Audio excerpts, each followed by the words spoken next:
former NASA astronaut. He was a commander on the International Space Station as well. Chiao has flown several space missions. 3 of them lived on the International Space Station for 6 months. Joins us live here on the Hill once again. Always nice to see you, Leroy. Always fascinating to speak with you. You know what's up there in our skies. You're one of the rare who've been up there and lived on the International Space Station. This is skies of a different kind. But from your perspective, sir, what do you think is going on? You know, it is pretty mysterious. It's hard to believe that our government doesn't really know what's going on. When these things come up, at first blush to me, it seems like it's some kind of a military program, our military program. And if it's not that, then it gets a little more scary. It's like, well, right. Is this some kind of a bad actor state probing us and seeing what they can do? It seems like it's way too widespread and organized to be some kind of prank.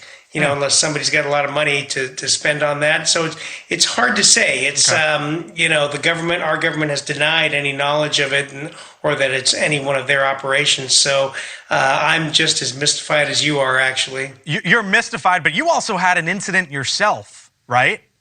What happened? Well, that's right. What did you see and what do you think it was? Right, and that was in August. I was flying back from Colorado, and I just refueled in the panhandle of Texas in my small airplane, and I was flying back to Houston on an instrument flight plan, and we were in clear air, and I was about 9,000 feet, and suddenly, out of nowhere, these 2 big metallic spherical orbs, one on top of the other, about 3 feet in diameter each, went zipping by the left side of my airplane, right underneath, about 20 feet away. And I got a good look at them only for a second. And, it happened so quick, there wasn't even a chance to get scared, but it could have been a bad result if they had actually hit me. So what do you think it was? That was mysterious. It wasn't on radar. Air traffic control certainly didn't alert me. It wasn't on my display that shows other airplanes that are participating with the FAA required transponders. So I don't know what it was. My first guess is it's some kind of a military program, a drone of some kind. But it's hard to say, right? Do you think they knew that they were messing around with someone who used to be up on the International Space Station?